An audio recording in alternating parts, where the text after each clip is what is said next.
Other members' time. Mr. Speaker. Honourable Member for Bass. I move notice of motion 1861 standing in my name. Notice of motion number 1861. Thank you. The recommendations of the Future Gaming Markets Inquiry Do you tabled yesterday. do you require a vote? I do. Yes. I do. Thank you. Signalled a low point for elected representatives failing to act in the best interests of their communities and failing to reflect the evidence supplied to the Joint Select Committee. With just fewer than 150 submissions supplied to the committee, there was almost no support for high-intensity EGMs in our poorer suburbs beyond those with a vested interest. And that evidence is not reflected in the recommendations. As the evidence was discussed and moulded into findings, the evidence from the social services sector, all those hours of research and writing, travelling to the hearings to present and answer questions, was whitewashed away until the weakest possible recommendations were presented. In fact, the closest we got were recommendations put forward to consider $1 bet limits, mandatory pre-commitment and a retrospective community interest test, which were all voted down. So when Mr Hidding is reported, as he was this week, as saying that harm minimisation measures and strong rules will keep the community safe from the addictive qualities of high-intensity EGMs, we are left scratching our heads saying which measures and rules, because the current ones are not working, and the Liberal member on the committee, Ms Courtney, voted against consideration of further measures.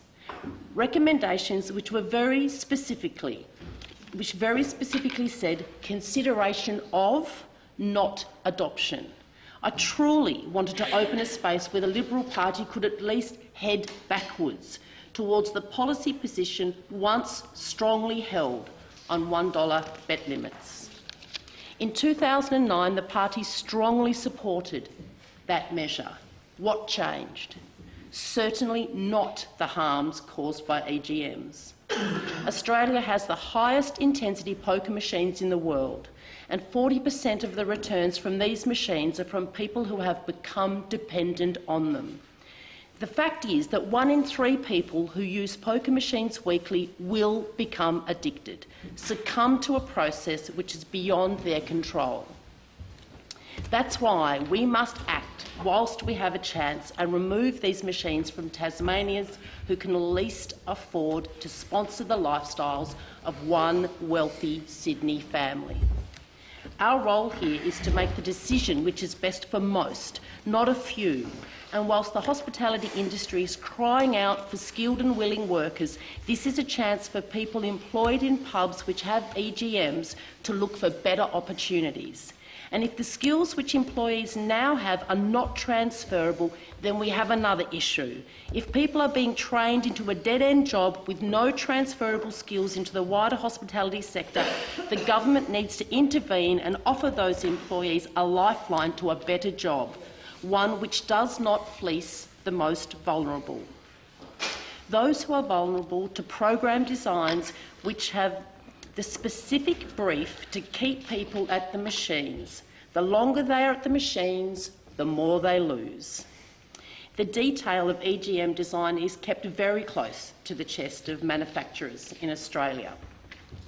Regulators are not able to scrutinise the pass sheets, the sheets which inform the machine design.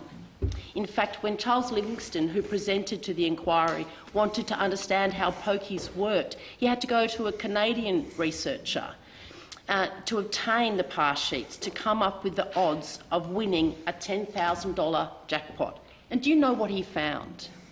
The research put that chance at 35 million to 1. That's to win a $10,000 jackpot. The odds of winning Division 1 in Tats Lotto are 8 million to 1. Just think about those odds for a minute. A fact that's not well known in Australia because manufacturers of EGMs and their owners and operators don't want that fact known. What the current Maurice Blackburn case against Aristocrat and Crown Casinos has highlighted is that very few people who work on these machines are willing to talk about how they're programmed. A designer, Liz Grant, once took a job for Aristocrat which turned out to be very temporary because the brief she was given was to design to an audience who had a very basic level of education, and by which using basic psychological tricks to deepen the dopaminergic reaction of the user would increase the cash spent. Tricks which are unethical and immoral when coupled with the intermittent reward system in place and the losses disguised as wins. When questioned on this, Mr Farrell claimed that people knew they had little chance of winning playing pokies, but I beg to differ. The libertarian approach voiced by those with a vested interest and by Ms Courtney in the committee reinforced the idea that those subjected to the operant and intermittent conditioning techniques are enjoying free will. This is absurd and is completely simplifying a process, a serious problem within our poorest communities. The machines are designed to addict. They are the problem, not the people who fall prey to them. From Meg Webb, when giving evidence to the inquiry, I would like to mention some comments about addiction versus free will. We heard from industry many claims that no one forces people to gamble. This completely ignores the nature of addiction. The diagnostic tool, which is used by psychiatrists, DSM-5, states that a person with a gambling disorder, which equates here in this state to a problem gambler or a moderate risk gambler, usually has a preoccupation with gambling and chasing losses. Thousands of people who have been harmed by using poker machines can only be harmed by repetitive and persistent attendance at venues. The venues see them over and over again. These people are not exercising free will in the way you or I might be able to because they're addicted. The closest the majority report came was to revisit the cap on the number of machines and to recommend for a sliding scale to be introduced to tax a higher rate of highly poor performing machines, making them less valuable to the operators. The most indirect and painful way to challenge the profits these machines return. We already know that the industry has refused any harm minimisation measures which might have a true benefit and break the trance people fall into when they really come under the spell of the conditioning techniques used to hook them. $1 bet limits will never be adopted under Labor or Liberal government in Tasmania because to do so means going up against one of the strongest business lobbies in Australia, and I truly don't see anyone in this room with the guts to do that. Mandatory pre-commitment is the same. The industry knows that a real pre-commitment measure would end the industry it relies on. It relies on people not knowing how much they have spent for their excessive profits. The way that Labor representative flip-flopped around when it came time to vote on the recommendations to remove pokies from pubs and clubs was a sign of the weakness in the leadership in the Tasmanian Labor Party. Tasmania needs, as every state and territory does, strong, decisive leaders who aren't afraid to make the kind of decisions which will push us all forward. Listening only to the money will never lead to good social outcomes. In this instance, this is what Labor are doing, and it's a mistake. There's no more consulting to be done. The evidence is there in the report. Just listen to the communities who suffer the effects of the drain of pokies money out of the state. The report by Professor John Mangan highlighted the exogenous versus endogenous spending activity, and by showing different scenarios was able to model how pokies revenue would stay in the state rather than flow out of the state into the pockets of one wealthy Sydney family. The Auditor-General's recent report highlighted that around 10,000 Tasmanians suffer the ill effects of dependency on pokies. Add to that the number of friends, family, colleagues and the wider community who are affected by the flow-on effects of addiction and dependency, especially when that dependency is a complete drain on the poorest communities. The Productivities Commissioner 2010 report showed empirically that gambling addiction can cause suicide, depression, relationship breakdown, lower work productivity, job loss, bankruptcy and crime. And most people with gambling addiction play pokies. When Miss Charlton from Holyoke presented her evidence to the inquiry, it was a chance to listen to someone with lived experience from trying to help people with gambling addiction, and her evidence was stark in its honesty. She said, "Holyoke has some experience working with people with addictions. We've been doing that for 29 years. And the area we see a problem is poker machines. For most problem gamblers or their families, the issue is poker machines. The machines we find are highly accessible. They are available widely in the community, inside and outside casinos, but the majority of the clients we see, I would say 85%, which matches the statistics from the Tasmanian Gambling Commission, probably 85% of problem gamblers access poker machines in smaller clubs and pubs. We are not talking about people who have a little flutter. We are talking about people whose lives are ruined because they are so addicted to this buzz. They lie to their partner about how much money they're spending and they sell things. We had a guy recently who sold precious things from the family his partner did not know about. Then he sold the house and she did not know about that either. Stuff like that, serious stuff that ruins. That's where we're coming from, the really pointy end. It's about 8,000 to 10,000 people who have a serious problem, and they spend, as you well know, $90 million, money that they cannot afford, and the government makes $50 million from those people. I find that ethically disgusting, personally. When I see the fallout, the destruction to families, children not being able to afford a school uniform, food, basic stuff like that, where mum or dad, I'm not discriminating, men or women gamble, this is what we see.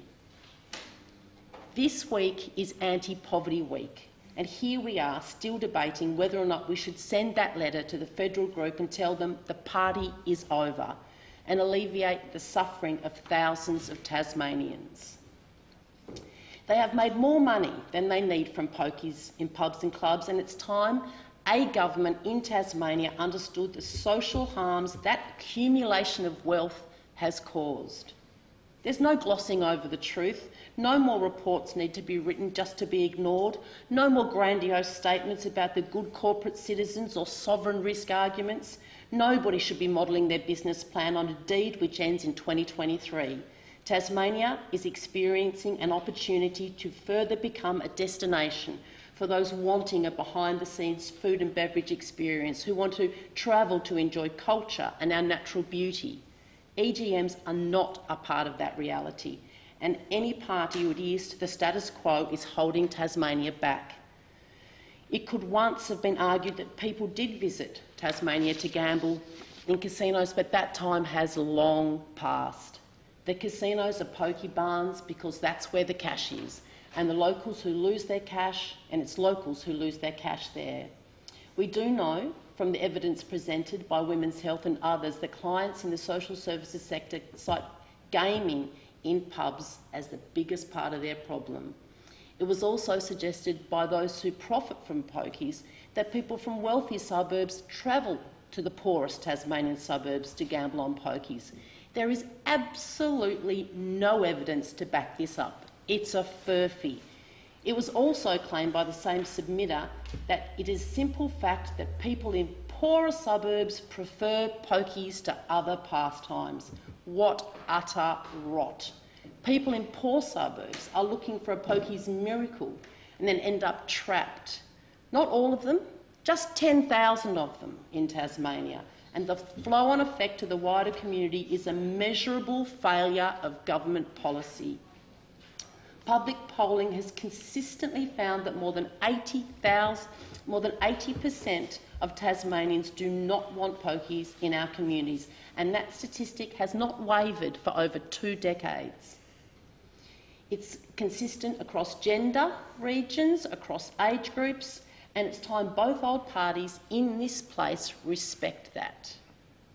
There are issues of pecuniary interest within Labor politicians obtaining personal donations from the federal group, And there's also a game of mates being played out with an ex-Labor Premier lobbying for the status quo and possibly defining a position for Labor which is unpopular and potentially the thorn in their side at the next state election. We learned through the inquiry that there are no KPIs for any of the gambling support money which comes through the CSL, which means that we have no way of knowing whether that funding is in any way having a positive effect.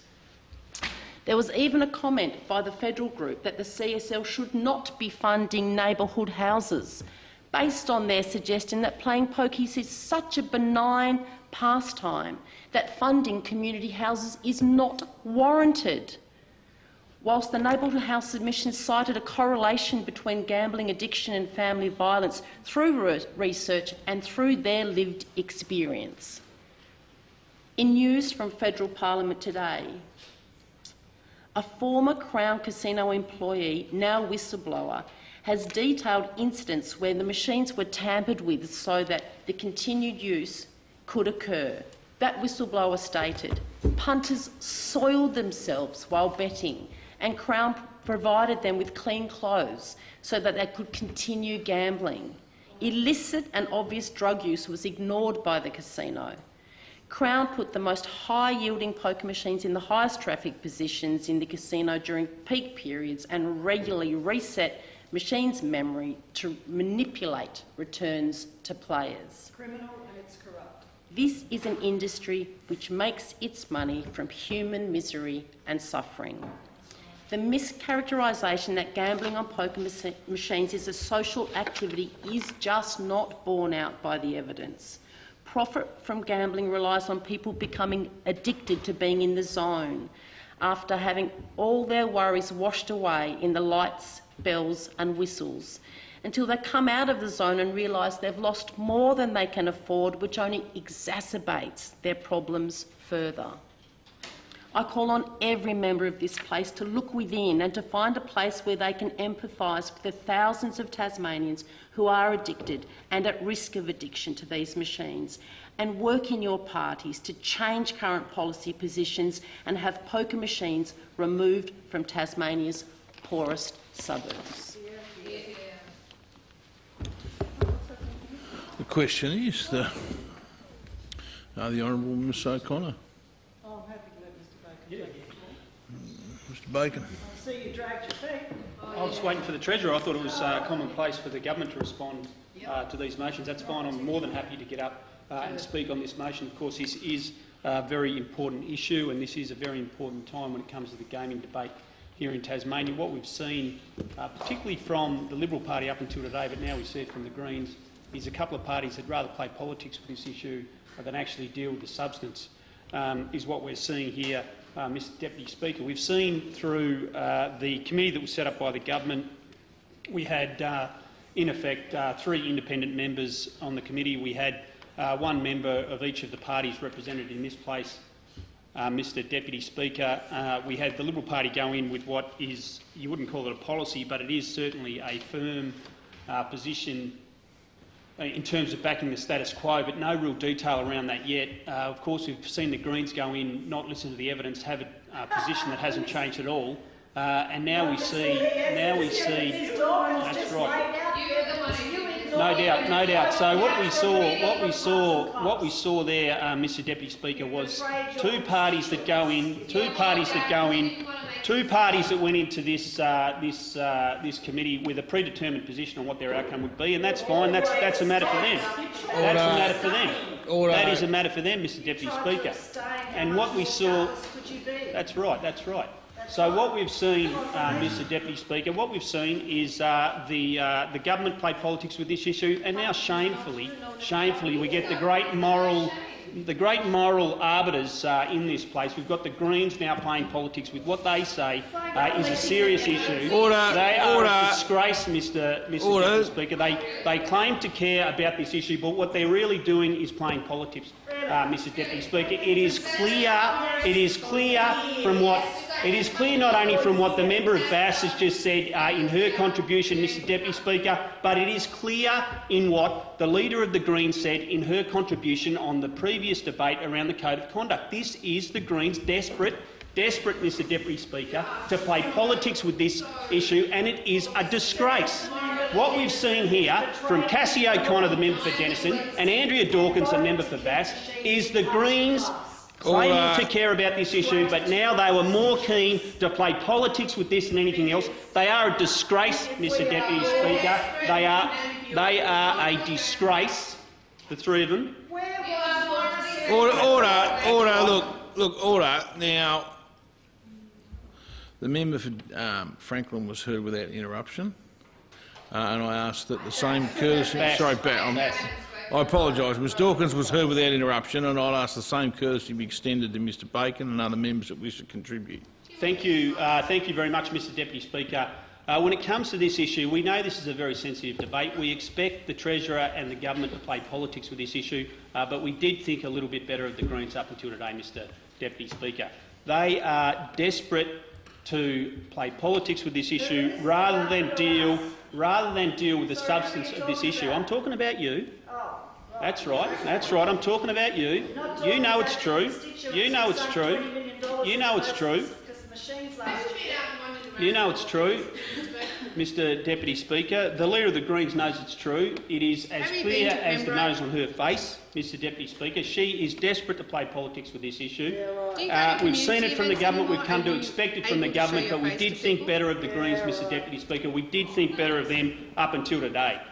Mr Deputy Speaker, I'd actually like to put on the record my thanks to members of the committee, and I'd particularly like to thank the chair of the committee, Mr Mike Gaffney, who I think, despite what the Greens have said today, did an admirable job with that committee. Pardon? No one sledged Mr Gaffney. Absolutely, you absolutely attacked his report.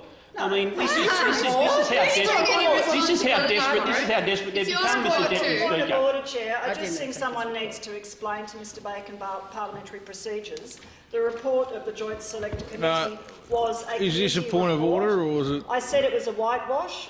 It is a whitewash. That's not a point of order. No. Look, we're not playing frivolous points of order. Mr Bacon has a call. That's and right. he'll be heard in silence. That's right, Mr Deputy Speaker. Attack the chair, the independent chair of this parliamentary committee, in a disgraceful attack, very concerning, Mr Deputy Speaker. We know how low the Greens will stoop. We are surprised they've done it on this issue.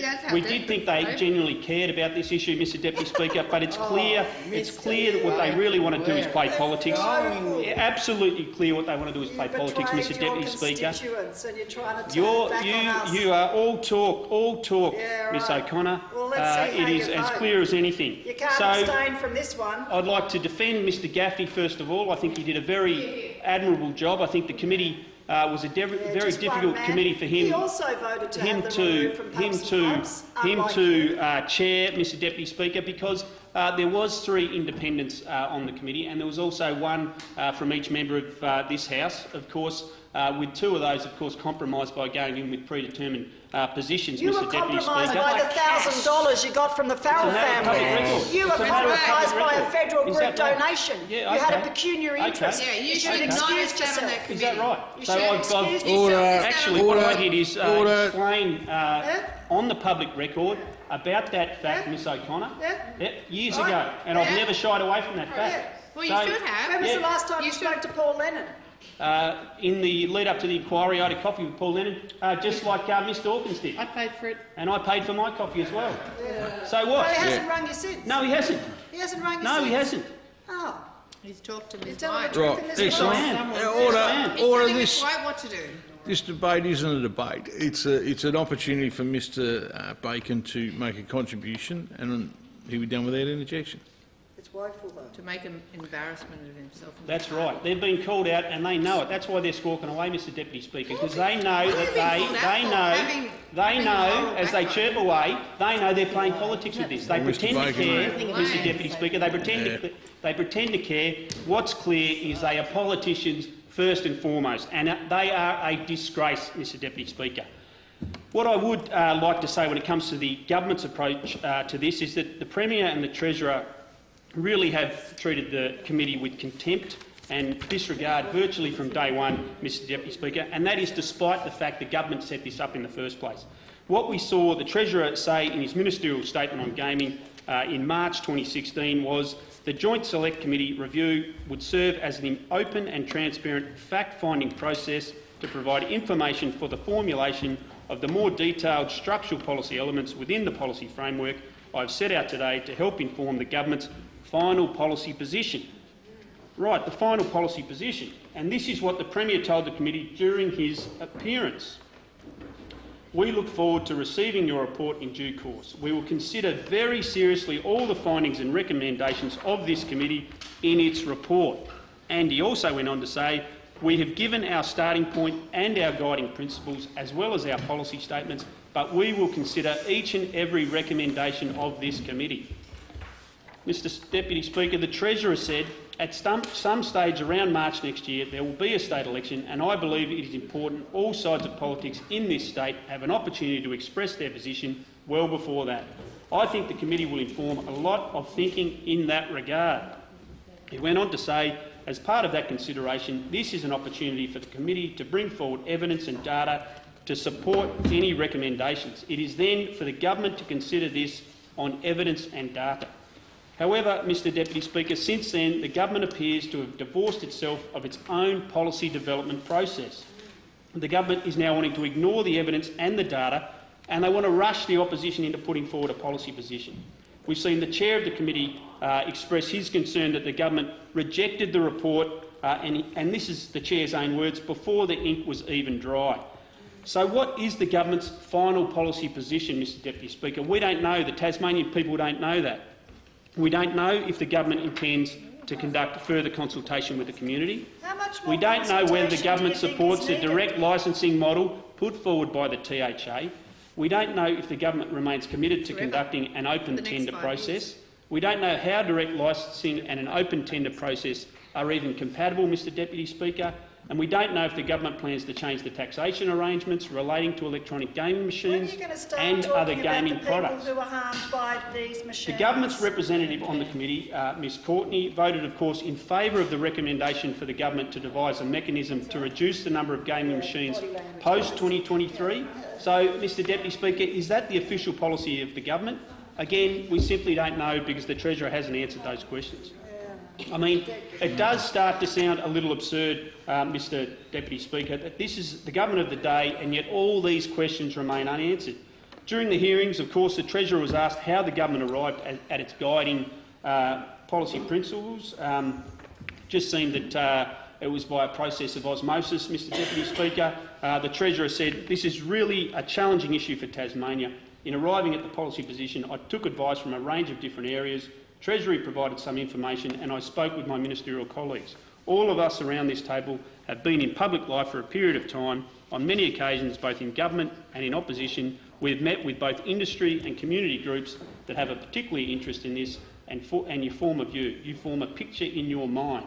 So what we have here, Mr Deputy Speaker, from the government, what we have here from the government, Mr Deputy Speaker, what we have here, Mr Deputy Speaker, is not a policy from the government, but it's okay because the Treasurer's got a picture in his mind.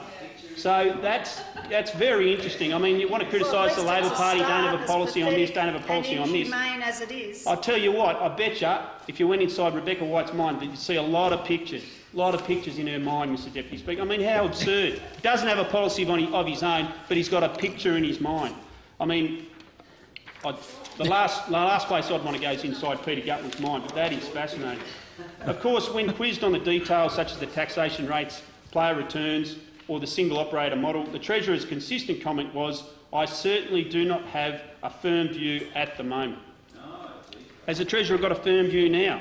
We simply don't know, Mr Deputy Speaker. When the report was released, the Treasurer was more interested in talking about Labor than his own position. Well, the only thing he had to say about the government's policy was this. The only thing he had to say about the government's policy was this. Having said that, the government will consider the report and the remainder of its recommendations and respond in due course. So there we have it. The same man who's absolutely frothing at the mouth for Labor to release its policy can only commit to revealing their own policy in due course, Mr Deputy Speaker. So what does that even mean? Are we talking weeks? Are we talking months? No, Mr Deputy Speaker. When will we get the detail about this picture in Peter Gutland's mind? I mean, we've been upfront about this, Mr Deputy Speaker. What we are doing is talking to the Tasmanian people. We've been talking to pub owners, licensees, employees. We've been talking to punters. We've been talking to mayors, community leaders, charities and support services, Mr Deputy Speaker. And this, of course, is what the government should have been doing. What they promised to do was consult with the community. What we've been doing stands in stark contrast to the Liberals, who've resorted to lies and smear on social media. Of course, their foray into political memes has been a highlight of mine for the year. To watch the Liberal memes go up on Twitter and Facebook, it does give you a real thrill a couple of times a week because they are so pathetic, Mr Deputy Speaker. What we know is that the Liberals' latest foray in political memes has been a complete disaster. Not only did the post about pubs on the Eastern Shore spark a backlash from the average punter in the street, it was, of course, rebuked by the venues themselves. We saw Steve Old from the Tasmanian Hospitality Association offer the Liberals a few words of advice when it comes to consultation, and I will quote, "The businesses today have been more affected by some of the comments that have been put online about their business models and how they run their business, and some of it is quite highly offensive, and some of the stuff that goes on social media is quite offensive. A lot of them are getting sick of the innuendo and the lies that are being put out. Some of these political parties, what we would like to see is have them sit down with us and our members and have a chat." I really got a thrill out of reading the comments on the Liberal Facebook page. The new candidate in Pembroke's obviously off to a stellar start, misquoting one of the other candidates, and of course he went out on this meme. So I wish him all the best of luck, because he's certainly going to need it, Mr Deputy Speaker, the way he's going.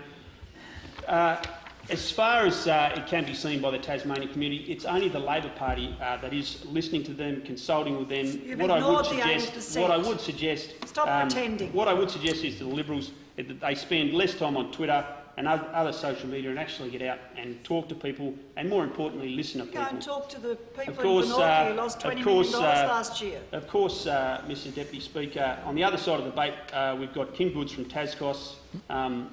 He's obviously keen to see the government reveal its policy. I'll quote a bit from what Ms Goods had to say. "We remain very interested to hear the Liberals' response to the committee report and its range of recommendations. We look forward to congratulating them for also taking time to do the right thing and inform their position on this issue by listening to what Tasmanians know they want," Ms Goods said. So, in effect, Mr Deputy Speaker, it is the Labor Party is the only party that is actually weighing up all the evidence in this debate. We've seen, of course, 23 recommendations come down from the parliamentary committee that was set up by the government to inform their position. What we're doing is speaking with the industry and the community sector to understand exactly what it would take to implement those recommendations. We understand fully that there's a lot of community interest in this debate. What we're doing, Mr Deputy Speaker, is listening to the Tasmanian community. You've ignored the 80%. Listening to both sides of the debate, Mr Deputy Speaker, which we think is very important in coming up with an informed, data and evidence-based policy that we can take to the next state election so that the Tasmanian people can have their say on this issue. We've heard the government say time and time again that the election won't be held until March. What I can say is that Labor's policy will be announced well before the election. Mr Deputy Speaker, having said that, we do know that we're talking about a policy that at the earliest cannot be implemented until 2023. That is, Mr Deputy Speaker, 2 elections away. The urgency surrounding this issue is a political construct established by the Liberal Party. That is more interested in political wedges and misleading social media campaigns than it is about good policy. And what today has made clear, Mr Deputy Speaker, is the Greens before 1 July next year. Is that the Greens are just as bad as the Liberal Party, Mr Deputy Speaker, when it comes to this issue. The urgency around this issue has been concocted by the government. Now they're working in lockstep with the Greens in playing politics with this issue. Years. I know you people quite well. Yeah, I know you'll do whatever it takes. Been in the tent. Survived. Never joined. We know that the Liberal Party is playing petty politics with this, Mr Deputy Speaker. What has disappointed us greatly, particularly today, is to see the Greens do the same thing. We've found that very disappointing to see. The great moral lecturers of this place to stoop to such a low, Mr Deputy Speaker, is a disgrace. We've seen the Greens stoop to low levels in the past, Mr Deputy Speaker, but I would say that under Cassie O'Connor's leadership, this is one of the lowest moments in the history of the Greens Party here in Tasmania. I would say that this is one of the lowest things we've ever seen from the Greens Party in this place. I think what they are, Mr Deputy Speaker, is an absolute disgrace playing politics with this issue. I think they know that they are playing politics with this issue. It is clear for the Tasmanian people. It is clear for the Tasmanian people that Cassie O'Connor's leadership of the Greens has led to this disgraceful low where they will play politics with this issue that they claim is so important to them, Mr Deputy Speaker. It is clear that they are politicians first and foremost. I am deadly serious and you know it. Mr Deputy Speaker, what is clear is that the Liberal Party is playing desperate politics when it comes to this issue, and it's clear that they've been joined in this debate by the Greens. Cassie O'Connor should hang her head in shame for playing politics with this issue that she's pretended for so long to care about, that she is stooped to such a low, Mr Deputy Speaker. So disappointed to see that from a leader of the Tasmanian Greens, Mr Deputy Speaker. We didn't think any better of Peter Gutland, but we certainly thought better of the Greens when it came to this issue. And what they've shown is that they are an absolute disgrace, willing to play petty politics with this issue. They should hang their heads in shame, Mr Deputy Speaker. Like you did after you voted to keep poker machines in clubs. What they should do is hang their heads in shame, Mr Deputy Speaker. They should reflect on what they've done. They should reflect on what they've done, Mr Deputy Speaker. They have played politics with this issue they claim to care about. They clearly don't. They are politicians first and foremost, and they are a disgrace. The Honourable Treasurer. Order. Order. You know it's true. You know it's true. Order. You know it's true. Order. You know it's true. Order. The Treasurer has the call. If members want to continue their debate, they can do it outside, and if they continue debating here, they'll be going outside anyway. So the Treasurer has a call. Have you heard without interruption? Mr Deputy Speaker, well, that had a little bit of flair and flourish, but it had absolutely no substance. Nobody in this place is any clearer on what the Labor Party stand for. Nobody in this place is any clearer. And just for the record, the state election may be in March of next year, but the election campaign is on at the moment. You are running a candidate in Pembroke. 4th of November is the date that people will be voting. 4th of November is when that election campaign winds up. And at the moment, you are running an anti-Pokies campaigner and saying that you don't have a policy. You don't have a policy. You're running an anti-tax water campaign. To quote the Shadow Treasurer, it is a disgrace. It is a disgrace because you don't have the courage of your convictions to nail down a position. Now, even the Greens, as misguided as I believe that they are, they have a policy position. It's a little weird in respect of their policy position because what they appear to do is strengthen the federal group by only allowing poker machines in the casinos, which appears to be a little incongruous to me. When on one hand you will declare that business.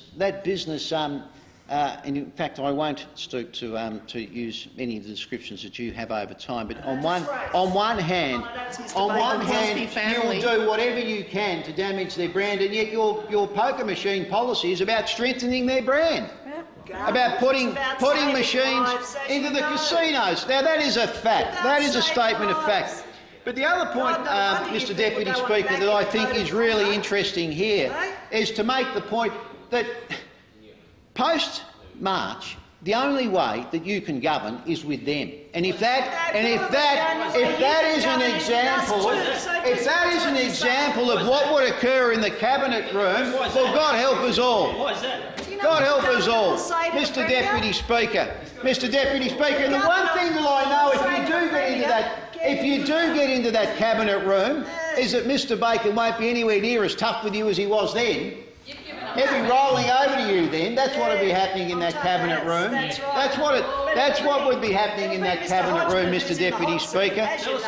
What we just heard was 20 minutes of vacuous nonsense, Mr. Deputy Speaker.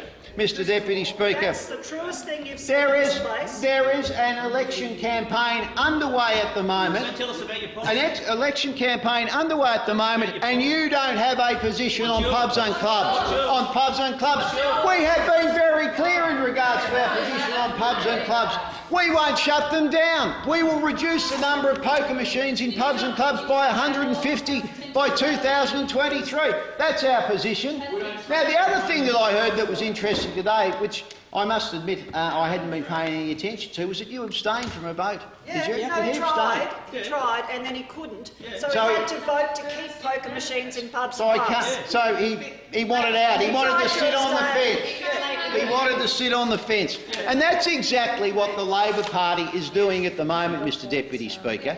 They have an opportunity in this place to actually explain what their position is, and they have failed to do so. And on so many things, that's exactly what Ms White's been doing, Mr. Deputy Speaker. On salmon, walk both sides of the fence.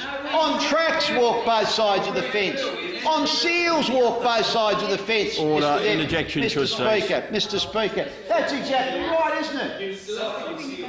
Today, and again, what we have just seen is that, Mr. Deputy Speaker, is a 20-minute fence straddling exercise by the member for Denison, Mr. Bacon.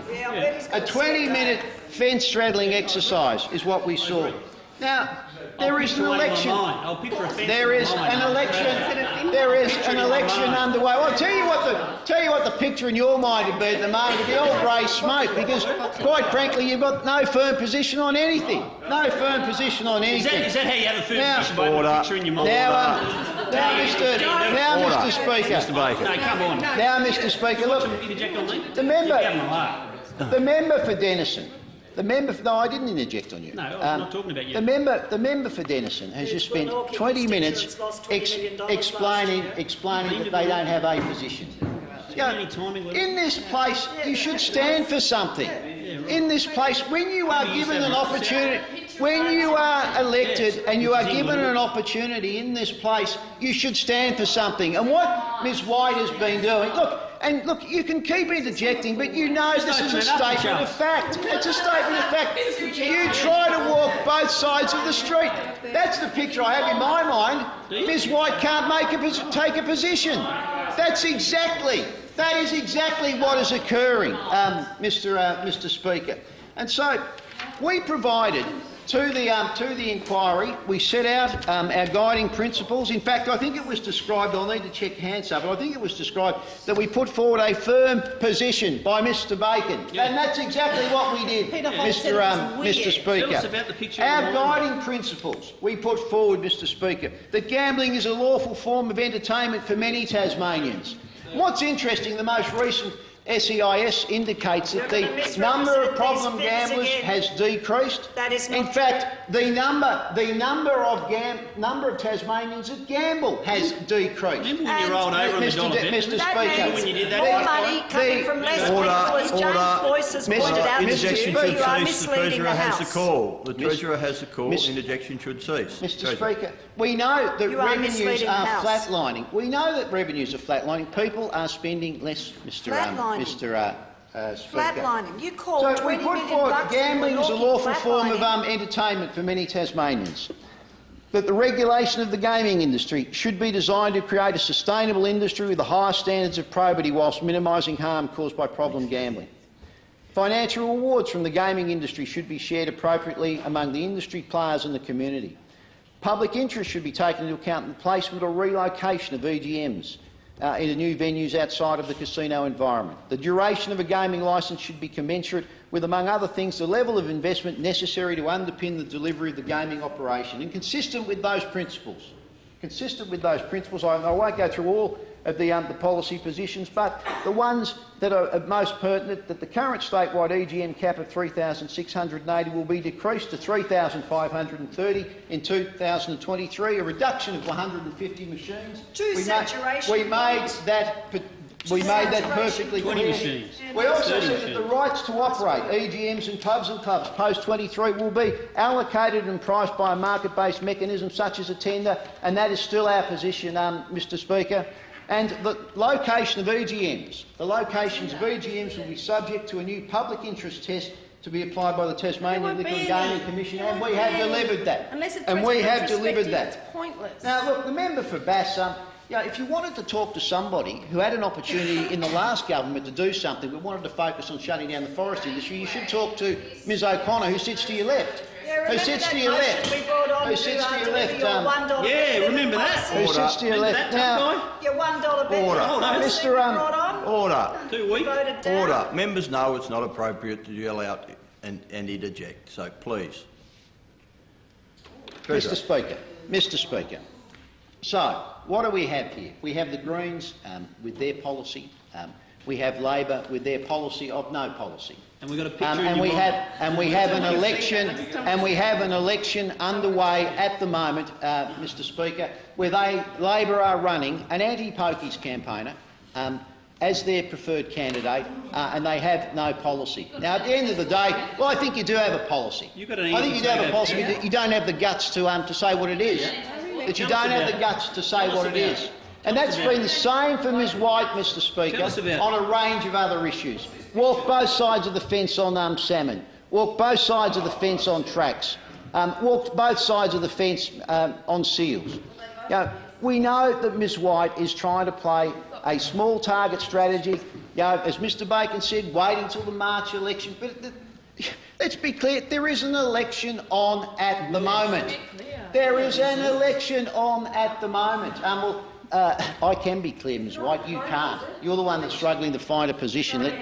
So let's understand that. Now, Mr Speaker, what we know on that side of the House is that while their leader continues to refuse to state a position, we know that Ms Ogilvie, who's clearly worried about the challenge in Denison from Tim Cox, has decided that she wants Pokies contained. That you want Pokies contained. So what does that mean? Contained to what? The casinos? Is that your position? Well, grow up. You're the one that went out. You're the one that went out and took a position. Mr Cox, because of the weak leadership that's being exhibited by the member for Lyons, Ms White, Mr Cox went out and stated his own position. We've got Ms Butler, who I understand works for Mr Llewellyn, who has a position. And we know that Mr Bacon was out there sounding out pubs and clubs about whether or not they'd take $1 million to be bought out. We know. That's what we've heard. Now, we also know from Mr Bacon's contribution a moment ago that they've been talking to the community, they've been talking to publicans, they've been talking to mayors, they've been talking to workers, they've been talking to the industry, they've been talking to those that are opposed to the industry. And yet, after all of that, they still don't have a position. Mr Speaker, that is weak leadership. There is an election underway, and Ms White cannot find within her the courage to take a position on this, and yet most of her membership, most of the members around her have. Ms Ogilvie, I think you were the first to put your head up on this. Stick with me, Paddy. First to put your head up and break out. Haven't said much lately. Haven't said much really? lately, but You want me to? but you well, Want me to be more vocal? that's a matter for you. That's a matter for you. I'm I'd just love wondering. to talk about You know, it. I'm sure the Labor Party. The Labor Party would like some clarity on a range of things. On a range of things. It's going to be such a good tea party. So Ms Ogilvy's got a Do that position. ASAP. Mr Cox has a position. ASAP. You're gonna- Ms Butler has a position. The candidate for Pembroke, has a very firm position. But what we're seeing is the Labor Party trying to dodge their way through this. Not have the courage of their convictions, and stand up and actually declare their position. Now, it's interesting, on that side of the House, one of the few that hasn't declared a position is Mr Broad. What's your position on this? What's your position on this? What's your He's got a picture in his mind. He's got a picture in his mind. Well, I wonder what that picture is. Are you in the Ogilvy camp, or in the buy them out bacon camp, or in the Miss White I don't have a clue camp? Where do you sit? Where do you sit? Now, well, thank you. Order. Yeah, we don't want to see Order. this. Interjection should cease from both sides of the House. Order. So, can I take it that you're neutral, Mr Broad? I think he's been interested. Take it. Well, you have a vote over that side of the House. You have a vote over that. It counts as much as anybody else. That's right. It counts as much as anybody else. So I'd expect you to have a position. Yeah, it's like if you ask the Minister for Energy about a clean energy tariff. Point of order, Mr Speaker. On the point of I order. just ask for your advice. The notice of motion that we've tabled talks about the social harms caused by poker machines in the community, and we haven't heard either of the previous speaker address the substance of the motion, the impact of poker machines on the community. On the point of order, I heard you actually contribute in your last conversation and said that you could speak on whatever you liked. And the reality is it can be a broad range. It can be a broad-ranging discussion. I can't put words in the Treasurer's mouth. I'm just asking the Treasurer to talk about human beings rather than money and politics. Treasurer, you have the call. Not interested. Mr Speaker, coming from the member that had the balance of power in the last $1 government bet and limits failed to do anything at all, failed to do anything at all, Mr Speaker. Order, Miss O'Connor. Order. And focused on, as everybody knows, shutting down the forestry industry. And focused on shutting down the forestry industry. That is a disgrace that you hold yourself to the high moral ground now on this particular issue when you had the opportunity to do something and you did not exercise that opportunity. Now that doesn't let you off. Does not let you off. You have had months, and in fact you've had years in this place to formulate a position on this, and yet you don't. You've got an election campaign that is, you have an election campaign underway. What's our policy? I've just explained. We're not going to shut down pubs and clubs like you lot are. So we're going to reduce the number of EGMs by 150. You are not. That's what we're going to do. That's what we're going to do. Just picture in her mind. Order. She's got a picture in her mind, Order. like that. Order. Mr Bacon. Order. The use of props. Boring one. The use of props is disorderly. You know that. Well, look, Mr Bacon, what Mr Bacon was holding up then, I think, and I only caught it out of my peripheral vision, I think was their policy. Yeah, it's a picture in my mind. Policy. It's a picture in my mind. I think, hold it up again. Let's see if it is your policy. It's your head. Hold it up. It's your head with a picture in your mind. That's it. It's their policy. No, it's yours. It's yours. I certainly hope the social services are watching this. I really understand that. Order. Mr Speaker. So do I. Mr Speaker, this is a serious issue. This is a serious issue. The Greens have outlined their position. Our position is Looking after clear people. on the That's side of the House, and the Labor Party are attempting to play both sides of the street. Both sides of the street. They are running behind the fact, and we've heard it today from their spokesperson. Oh, there'll be an election next year. Well, let me make it perfectly clear. There is an election on right now, and you are running an anti-Pokies campaigner, and you don't have a policy. You do not have a policy, and that is weak. That is weak, and it goes to the way that you have been dealing with most issues. You want to work both sides of the street. You don't have the courage of your convictions, and at the end of the day, you're prepared to run. I find, like, it's outrageous, really. You are running an anti-Pokies campaigner, and you have no policy. Well, that's what you want people to believe. That's what you want people to believe. At least have the courage as a leader of the opposition to stand up and declare a policy position. That's what you should do. It's weak if you don't. Time has expired for this debate. The question is that the motion be agreed to. All those of that opinion say aye. To the contrary say no. The noes have it. Division required. Ring the bells.